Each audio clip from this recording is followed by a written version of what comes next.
اللهم صل على محمد وعلى آل محمد كما صليت على إبراهيم وعلى آل إبراهيم إنك حميد مجيد. اللهم بارك على محمد وعلى آل محمد كما باركت على إبراهيم وعلى آل إبراهيم إنك حميد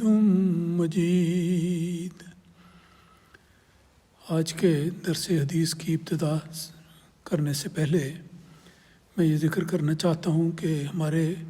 پیارے مذہب اسلام نے اصلاح معاشرہ پر بہت زور دیا ہے. اس کی تعلیمات قرآن مجید میں بھی ذکر ہیں، اور پھر نبی اکرم صلی اللہ علیہ وسلم کے اپنے نمونے سے جو سنت کہلاتا ہے اس کی بڑی رہنمائی ملتی ہے. اور تیسرے نمبر پر رسول پاک صلی اللہ علیہ وسلم کی بیان فرمودہ احادیث میں بھی معاشرے کی اصلاح، بہتری اور خوبصورتی کے لیے بہت سارے ارشادات ملتے ہیں،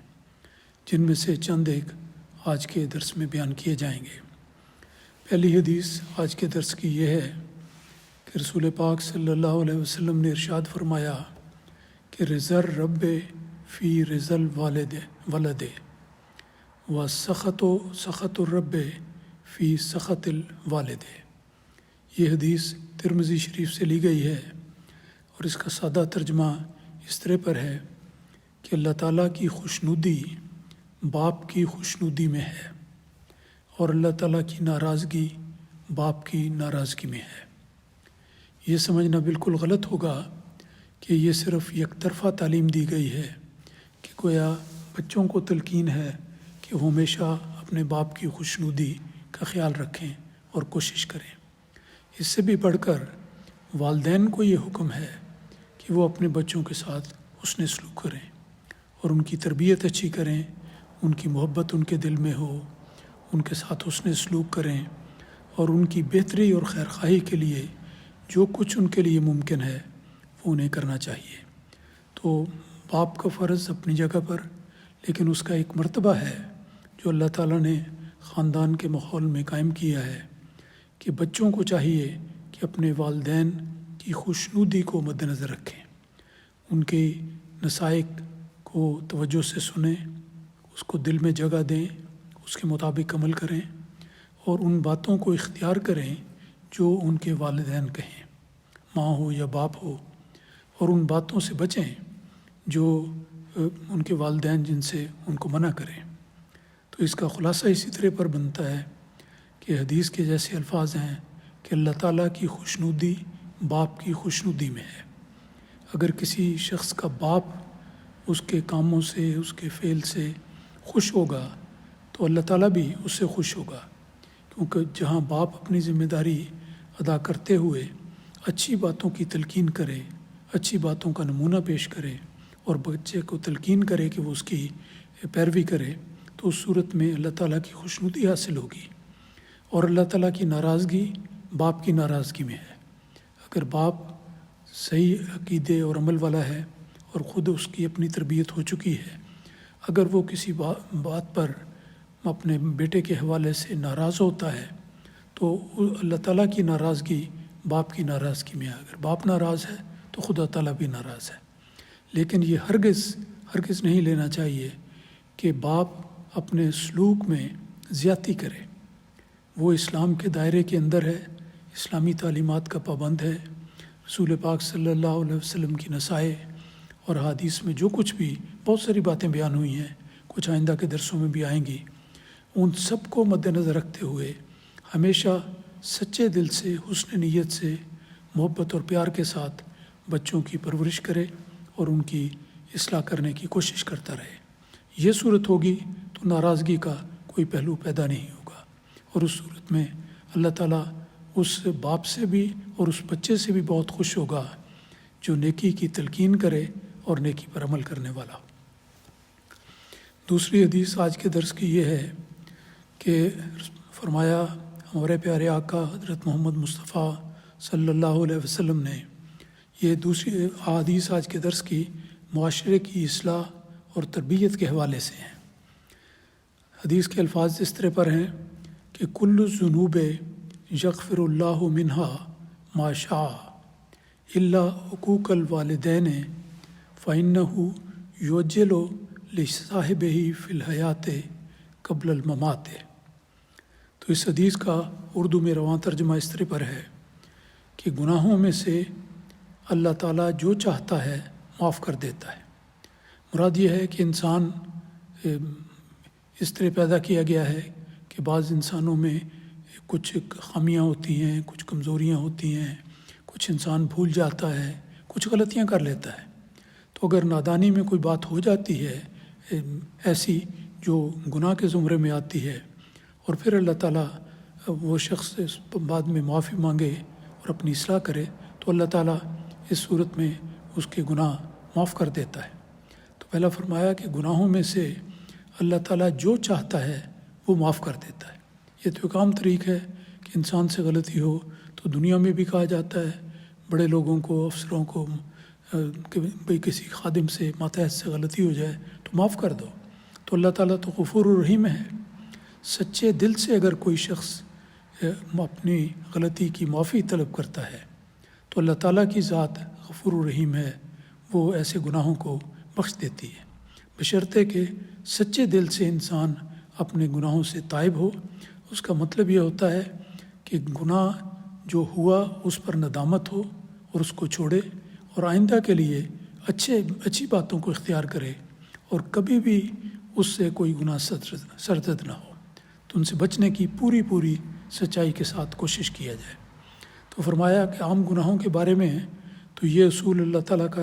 مقرر کردہ ہے کہ اللہ تعالیٰ عام گناہوں کو اگر انسان سچے دل سے معافی مانگے تو معاف کر دیتا ہے۔ الا حقوق الوالدین،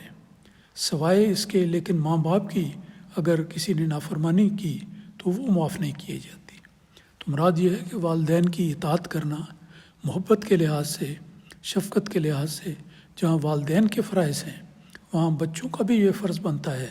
کہ ایسے محبت کرنے والے، پیار کرنے والے والدین کی کبھی بھی نافرمانی نہ کریں۔ اگر وہ کوئی نافرمانی نہیں کرتے تو اللہ تعالیٰ کی رضا کو پانے والے ہیں۔ تو اس لیے دونوں میں ایک بیلنس رکھا گیا ہے کہ والدین کا کام ہے کہ وہ بچوں کی شفقت اور محبت کے ساتھ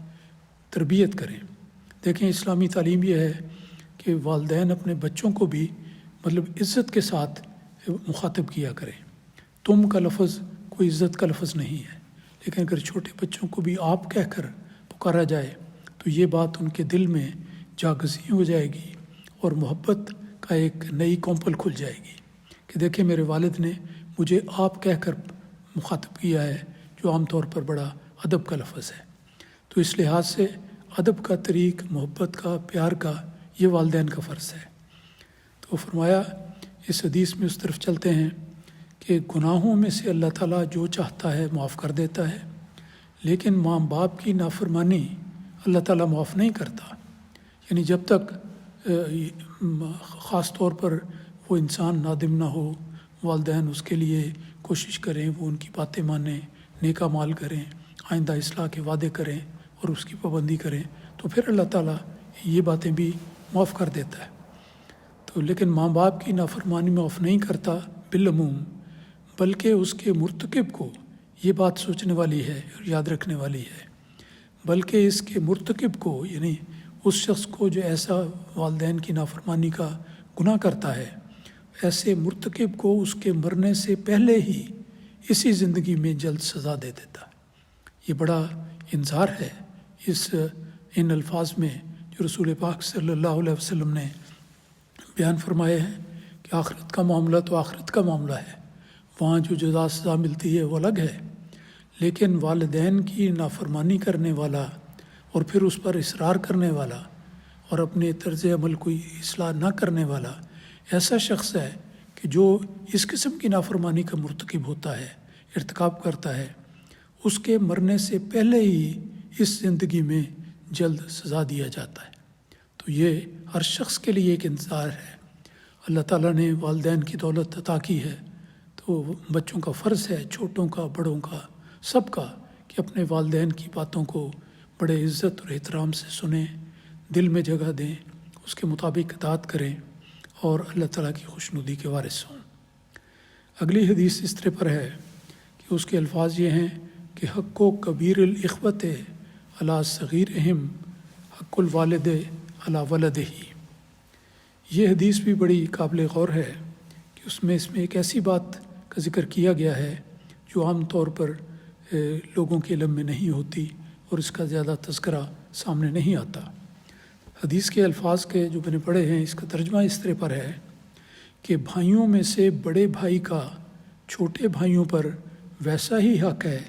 جیسا کہ باپ کا حق اپنے بیٹوں پر ہوتا ہے۔ تو پہلے ذکر ہوا تھا کہ ماں باپ کی بچوں کو اطاعت کرنی چاہیے، جبکہ ماں باپ کو یہ نصیحت ہے کہ بچوں کے ساتھ احترام کا سلوک کریں۔ یاد رکھیں، ایک حدیث میں نبی اکرم صلی اللہ علیہ وسلم نے بڑی اہم یہ نصیحت کی ہوئی ہے کہ اکرموا اولادکم، کہ تم اپنے بچوں کی، اپنے بیٹوں کی، بیٹیوں کی، ان کی تکریم کیا کرو۔ یعنی بچوں کو تو کہہ کے پکارنا یا سختی کے الفاظ اختیار کرنا یہ بات نہیں ہے، بلکہ دل جیتے جاتے ہیں محبت اور پیار کے ساتھ۔ تو والدین نے بھی اگر اپنے بچوں کے دل جیتنے ہیں تو محبت اور پیار اور احترام کا طریق ہونا ضروری ہے۔ تو اس لیے اس جگہ فرمایا کہ یہ بات تو والدین کے حوالے سے تھی۔ اب فیملی میں، جو ایک فیملی میں بچے بھی ہوتے ہیں، تو بڑے بھائی کا ایک خاص مقام ہے جس کی طرف یہ حدیث توجہ دلاتی ہے، اور اس میں کہا گیا ہے کہ بھائیوں میں سے بڑے بھائی کا چھوٹے بھائیوں پر ویسا ہی حق ہے جیسا کہ باپ کا حق اپنے بیٹوں پر ہوتا ہے۔ تو باپ کے تعلق میں ایک نصیحت کرنے کے بعد بڑے بیٹے کا بھی احترام سکھایا گیا کہ چھوٹے بھائی ہیں، بہنیں بھی اس میں آ جاتی ہیں، وہ بھی احترام کریں۔ تو ہر ایک فیملی کے اندر بڑے بھائیوں اور بچوں، بیٹوں اور بیٹیوں، سب کے دوران، سب کے درمیان ایک محبت کا سلسلہ ہونا چاہیے، کیونکہ اسلام چاہتا ہے کہ سارے معاشرے میں ایک امن اور محبت اور پیار کی صورت پیدا ہو، اور اس کا آغاز ہر فیملی سے ہوتا ہے۔ فیملی اس کی بنیاد ہے، خاندان اس کی بنیاد ہے۔ خاندان میں باہم والدین اور بچوں کے درمیان پیار ہو، بچوں اور والدین کے درمیان احترام ہو، پھر بڑے بھائی اور بڑی بہن کو بھی شامل کر لیں تو اس کا احترام بھی ہو، اور چھوٹوں پر شفقت کا سلوک بھی ہو۔ یہ ساری چیزیں اگر اکٹھی ہو جائیں تو پھر وہ خاندان ایسا بنتا ہے جس میں محبت اور پیار صحیح معنوں میں قائم ہوگا، اور جب ایک گھر میں محبت اور پیار ہوگا تو اس کا اثر اور اس کی برکت اللہ تعالیٰ کے فضل سے پھر معاشرے میں پھیلتی چلی جاتی ہے۔ اللہ تعالیٰ ان سب تعلیمات کو ہمیشہ یاد رکھنے کی توفیق عطا فرمائے۔